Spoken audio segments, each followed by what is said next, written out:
Assalamualaikum warahmatullahi wabarakatuh. Selamat pagi, siang, sore, malam, atau kapanpun teman-teman sedang menonton video ini. Perkenalkan, nama saya Raihan Azani Hamawan dengan NPM 233040135 dari Prodi atau jurusan Teknik Informatika di Unpas. Dan pada video kali ini, saya akan membahas mengenai unit testing pada mata kuliah verifikasi dan validasi perangkat lunak. Berbicara mengenai testing, sebenarnya testing itu ada banyak, tidak hanya di unit testing saja, tapi terdapat integration testing, system testing, smoke testing, acceptance testing, dan maintenance testing. Namun pada video kali ini saya akan membahas mengenai unit testingnya saja. Dan mungkin di sini saya akan membawakan materinya sedikit lebih santai ya pembawaannya. Jadi diharapkan teman-teman semua enjoy dan dapat dimengerti dari penjelasan yang saya berikan. Kalau begitu, langsung saja kita masuk ke dalam materinya. Oke, kita langsung masuk ke materiannya ya. Sebelumnya, bicara soal pengembangan perangkat lunak itu, sebenarnya tugas dari kita sebagai developer itu bukan hanya membuat program yang bisa dijalankan. Tapi program bisa jalan itu memang hanya masih di langkah awal saja. Yang lebih penting yaitu program tersebut apakah sudah benar dan sudah sesuai dengan user requirement. Nah, disinilah konsep dari verifikasi dan validasi perangkat lunak punya peran yang sangat penting. Karena verifikasi itu fokusnya ke pertanyaan kayak apakah si sistem itu dibangun dengan benar. Jadi kita itu mengecek dari sisi teknis dan logika program di codingan yang kita buat. Sedangkan validasi itu lebih ke seperti apakah sistem yang kita buat ini benar-benar dibutuhkan oleh user. Kayak pertanyaannya kurang lebih seperti itu. Jadi bukan cuma soal benar secara penulisan kode yang telah kita buat ya, tapi benar juga nih secara fungsinya di dunia nyata. Nah, dua konsep ini memang tidak bisa dipisahkan. Sistem bisa aja lolos verifikasi, tapi ada kemungkinan gagal di validasinya, atau mungkin sebaliknya, seperti itu. Nah, salah satu teknik yang paling dasar dan paling sering digunakan dalam proses verifikasi perangkat lunak yaitu unit testing. Kenapa unit testing? Karena unit testing ini biasanya dilakukan di tahap awal pengembangan, saat kode-kodenya itu masih sangat simpel dan tidak terlalu kompleks. Kenapa harus di awal? Karena ya semakin awal kita menemukan kesalahan, semakin kecil juga dampaknya terhadap sistem secara keseluruhan. Itulah kenapa di slide-slide berikutnya kita akan fokus membahas di bagian unit testingnya terlebih dahulu. Nah, muncul pertanyaan lagi nih, kenapa sih unit testing itu penting dalam dunia nyata?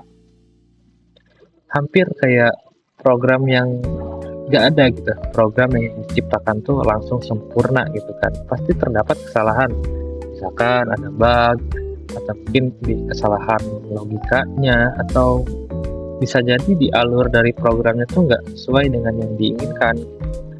Nah, kalau kesalahan ini nggak diuji sejak awal, biasanya baru ketahuan tuh ketika sistem sudah mulai kompleks atau bahkan malah udah di-deploy gitu, udah dipakai oleh user. Nah, di titik inilah benerin bug itu jadi lebih susah. Selain itu, bug yang muncul di tahap akhir biasanya berdampak juga nih ke banyak bagian sistem, bukan cuma satu fungsi. Jadi satu kesalahan kecil ya bisa memicu masalah di mana-mana jadinya gitu. Karena itulah pengujian dilakukan secara bertahap.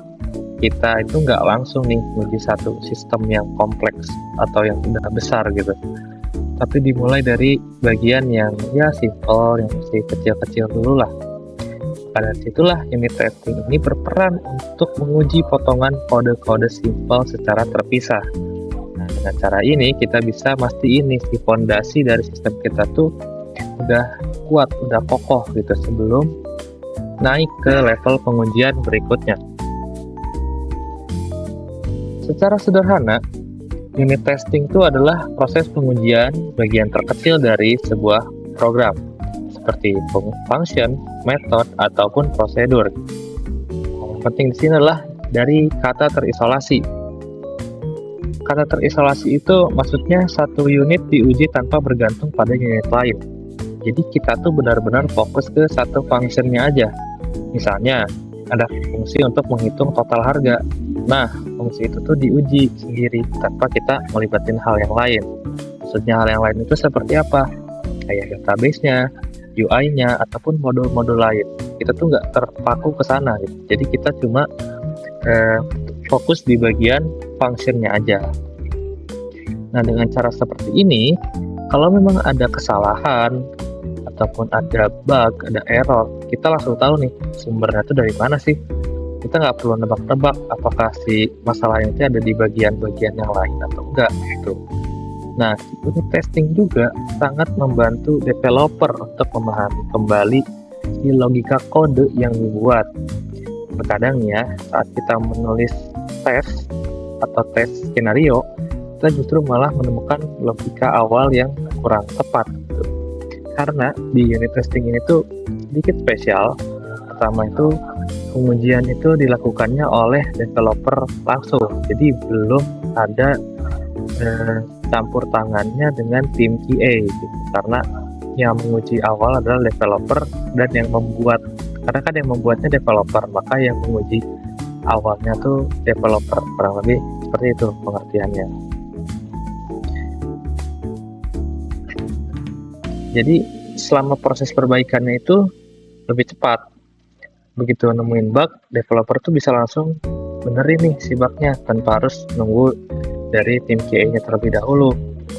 Ini juga ngebentuk si kebiasaan yang baik ya, karena developer itu nggak hanya fokus ke jalannya si kode tersebut, tapi juga ke kodenya yang lebih berkualitas. Jadi unit testing itu bukan tugas tambahan, tapi bagian penting dari proses coding itu sendiri. Masuk ke bagian selanjutnya, itu myth versus fact atau mitos dan fakta. Mitosnya, masih banyak yang menganggap unit testing itu hanya buang-buang waktu. Apalagi kalau proyek kita tuh lagi dikejar deadline yang mepet nih. Kan sering ya kepikiran, ngapain sih kita nulis tes? Mending langsung aja lah bikin fitur. Pola pikir kayak gini tuh cukup umum, apalagi di kalangan developer yang memang masih levelnya beginner atau masih pemula. Padahal masalahnya itu bukan di unit testingnya, tapi di kebiasaan dari menunda pengujian dari unit testingnya ini. Saat tes ditunda, bug ini akan makin numpuk dan akhirnya malah jadi lebih susah untuk dicari atau dilacak. Nah, disitulah masalah besar biasanya muncul. Dan faktanya, unit testing itu justru malah menghemat waktu dan biaya. Bug yang ditemukan di tahap awal biasanya lebih mudah dan lebih murah untuk diperbaiki bandingkan dengan bug yang baru ketahuan nih saat sistem sudah dipakai sama si user. Jadi sistemnya itu sudah di-deploy. Nah, itu tuh dampak itu bisa ke performa, keamanan, bahkan ke trust dari si usernya itu sendiri. Jadi ya menurut saya daripada repot di akhir, mending kita sedikit agak lebih capek lah di awalnya gitu. Karena unit testing itu membantu kita membangun sistem yang lebih stabil dan lebih siap untuk kita gunakan. Nah, di sini terdapat two main approach, yaitu ada static unit testing dan dynamic unit testing. Jadi unit testing itu ada dua. Nah, untuk yang pertama kita bahas dulu di static unit testingnya. Static unit testing ini pengujian dilakukannya itu tanpa dilakukannya running atau tanpa menjalankan programnya. Jadi kita tuh hanya fokus ke si struktur kodenya, penulisannya, dan logika si programnya. Biasanya ini dilakukan dengan membaca kodenya secara teliti dan manual, bisa sendiri ataupun sama tim yang lain gitu ya. Nah, untuk yang kedua yaitu dynamic unit testing. Sedikit berbeda dengan static. Kalau untuk dynamic unit testing itu dilakukannya dengan kita itu sudah menjalankan kodenya. Jadi kita sudah eksekusi si kode dari yang kita buat. Kita memberikan input tertentu dan melihat nih apakah si output itu yang dihasilkan dari inputnya sudah sesuai atau belum. Nah, dari sini kita langsung bisa tahu nih si behavior atau perilaku si program itu secara langsung. Makanya metode ini itu sangat-sangat membantu untuk memastikan si fungsi ini berjalan sesuai apa yang diharapkan. Oke, kita bedah lebih dalam mengenai static testing. Di static testing itu terdapat dua teknik yang cukup populer, yaitu inspection dan walkthrough. Nah, untuk inspection sendiri itu adalah si kode ini ditinjau nih secara sistematis untuk menemukan kesalahan sejak awal. Biasanya menggunakan checklist agar prosesnya lebih terarah.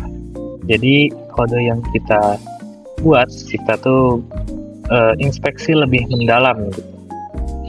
Bisa secara bersama tim atau sendiri, tapi memang disarankan bersama tim karena supaya si inspeksinya bisa berjalan lebih lancar.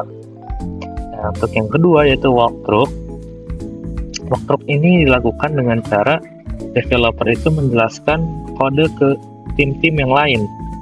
Jadi tim lain itu ikut mengamati dan memberi masukan-masukan kepada kode yang telah dibuat oleh developer. Nah, metode ini tuh sangat efektif juga karena melibatkan sudut pandang yang berbeda-beda dari setiap orangnya tuh, jadi bisa memberikan pendapat-pendapat yang berbeda. Oke, sekarang kita bedah di dynamic testing. Nih, konsepnya yaitu mengamati perilaku program dengan input tertentu dengan cara melakukan divide and conquer. Konsep itu sangat sederhana ya. Divide and conquer itu jadi maksudnya program yang besar dipecah menjadi bagian-bagian kecil. Jadi ibaratnya gini, jika bagian kecilnya sudah benar, maka sistem yang besarnya itu lebih mudah dikendalikannya, kayak gitu. Nah, ini untuk tes skenario yang telah saya buat. Di sini saya membuat aplikasi kalkulator sederhana yang bisa dites nanti di saat live demo. Namun sebelum membuat live demo itu, kita perlu membuat tes skenario terlebih dahulu. Di sini anggapannya saya mempunyai 3 tes utama, yaitu di tes pertama itu skenario pengujiannya saya melakukan penjumlahan angka positif dengan input datanya. Angka satunya itu 50 dan angka 2-nya itu 25. Dan sistem itu harus bisa menampilkan hasilnya 75. Tujuannya itu untuk memastikan rumus atau function atau metode yang telah saya buat untuk rumus tambah itu benar. Nah, untuk yang ID test 2, skenario pengujiannya itu saya melakukan pembagian bilangan normal. Untuk input datanya, di sini diasumsikan saya angka pertama itu saya masukkan 100, dan angka keduanya itu 4. Dan ekspektasi hasilnya itu, sistem itu harus bisa menampilkan hasilnya itu 25 atau 25,0. Yang dimana tujuannya untuk memastikan rumus yang saya buat untuk pembagian itu sudah benar. Nah, yang terakhir untuk ID test 3 yaitu skenario pengujiannya pembagian dengan 0 atau negative test. Untuk input datanya itu saya di sini masukkan angka satunya itu di 10 dan angka keduanya itu 0. Nah, di sini tuh kita harus mencari error. Maksudnya mencari error itu seperti apa? Jadi sistem itu harus dapat menampilkan hasil error. Supaya apa? Supaya menguji fitur penanganan error itu sendiri atau exception handling. Nah, jadi dalam matematika angka apapun itu tidak bisa dibagi dengan 0. Maka dari itulah sistem harus bisa menampilkan error jika ada input dari user yang seperti itu. Oke, kalau begitu langsung saja kita ke live demo dari test case-nya. Di sini saya menggunakan bahasa pemrograman Java. Kita masuk ke test case-nya. Tadi kan saya udah bilang ya, di yang sebelumnya juga saya udah bikin tes skenario untuk melakukan test case-nya. Untuk tes skenario-nya itu tadi ada 3, yaitu yang pertama itu membuktikan rumus penjumlahan itu berjalan dengan benar. Yang kedua itu membuktikan rumus pembagian agar berjalan dengan benar. Dan yang terakhir itu pembagian dengan 0 atau negative test, yang dimana kita harus mencari nih bahwa seharusnya kalau angka pertamanya itu berapapun dan dibagi dengan angka keduanya 0, maka seharusnya sistem menampilkan error. Nah, di sini saya sudah membuat salah satu program yang cukup sederhana dan sangat simpel gitu ya, itu aplikasi kalkulator yang sederhana yang hanya memiliki function tambah dan juga pembagian, yang dimana nanti jika memang ada pembagian yang dibagi dengan 0 akan langsung mengeluarkan atau langsung terdapat output pesan tidak bisa membagi dengan 0. Nah, ini saya sudah buat juga function-functionnya itu, dan untuk melakukan testingnya ada di file yang bernama kalkulator test. Di sini saya ingin user itu dapat melakukan input data secara manual. Jadi di sini saya menggunakan scanner dari Java itu sendiri. Nah, ini untuk skenario pertamanya itu tes penjumlahan. Jadi setelah nanti kita run kodenya, maka akan mengeluarkan kata-kata yaitu uji coba penjumlahan. Dan di sini langsung program itu mengharuskan kita untuk memasukkan angka pertama dan memasukkan angka kedua. Nah, nanti setelah kita klik enter, maka akan muncul hasil dari penjumlahan. Itu juga dengan skenario kedua, yaitu tes pembagian, yang dimana kita itu diharuskan untuk memasukkan angka yang ingin dibagi, angka pertamanya, dan kita juga masukkan angka pembaginya, yaitu angka keduanya. Jika sudah diklik enter, maka akan melakukan atau akan mengeluarkan output berupa hasil dari angka pembaginya. Namun sini terdapat perbedaan ya, atau perbedaan di skenario 1 itu hanyalah hanya ada satu cara yang dimana ya penjumlahan itu akan pasti berhasil terjumlah. Nah, untuk yang di pembagian itu terdapat try catch, yang dimana jika angka pembagiannya itu benar, maka akan mendapatkan hasil dari si pembagian tersebut. Nah, jika memang kita membagi angka berapapun dengan angka 0 sesuai dengan tadi ID test ke 3, yaitu pembagian dengan 0 negatif test, itu akan memunculkan pesan error, dan setelah itu akan ada pesan yaitu pembagian selesai. Nah, langsung saja kita coba di run ya. Oke, kita tunggu dulu waktunya. Nah, kita lakukan tesnya ini secara berurut. Tadi itu kan ada 3 ya, yaitu penjumlahan, pembagian, dan juga pembagian dengan 0.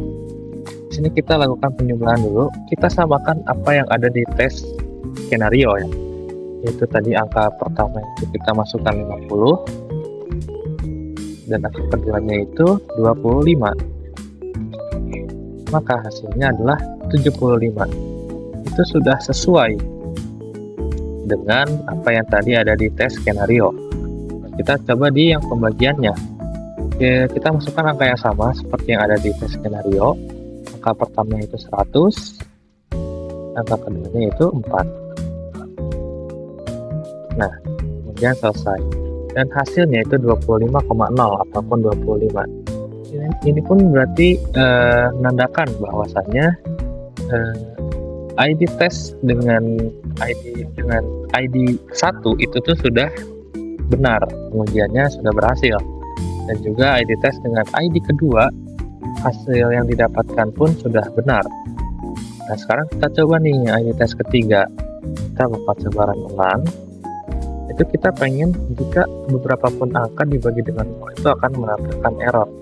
Justru kalau berhasil itu berarti harus ada yang diperbaiki di kodenya, seperti itu. Karena kan ya tadi ya, seperti yang saya udah bilang, bahwasanya dalam matematika itu tidak bisa membagi beberapa angka, membagi berapapun angkanya dengan 0, seperti itu. Anggap saja di sini kita masukkan angka 1 dan 1 ya. Jadi Sudah benar kan? Hasilnya 2. Nah, kita coba nih. Seperti yang tadi di tes skenario. Kita masukkan angka 10. Nah, angka pembaginya kita masukkan 0. Nah, pengujian selesai. Dan muncul pesan error yang dimana tidak bisa membagi dengan angka 0. Tidak bisa membagi dengan 0. Yang dimana ini tuh berarti unit testing kita tuh sudah benar. Gitu, sesuai dengan apa yang ada di tes skenario. Nah, tadi kan kita udah nyobain tuh ya si test case-nya itu seperti apa dari aplikasi kalkulator sederhana. Di test case itu harus sesuai dengan apa yang kita tulis atau yang kita buat di tes skenario-nya itu. Makanya itu terdapat kesimpulan dari keseluruhan unit testing yang tadi kita telah coba gitu ya. Pertama itu unit testing menginstalasi kode untuk verifikasi dan melakukan kombinasi static review dan dynamic untuk eksekusinya. Dan lebih baik yaitu tadi, kita lebih baik capek di awal daripada rugi besar di akhir. Oke teman-teman, tadi merupakan hasil dari unit testing yang telah kita coba. Di situ saya memakai aplikasi sederhana yang saya buat, yaitu mengenai kalkulator sederhana. Saya harap teman-teman semua dapat mencerna apa yang saya katakan atau apa yang saya sampaikan dengan baik dan dapat bermanfaat bagi teman-teman semua mengenai apa itu yang dimaksud dengan unit testing. Maka dari itu saya pamit undur diri. Terima kasih telah menyaksikan. Assalamualaikum warahmatullahi wabarakatuh.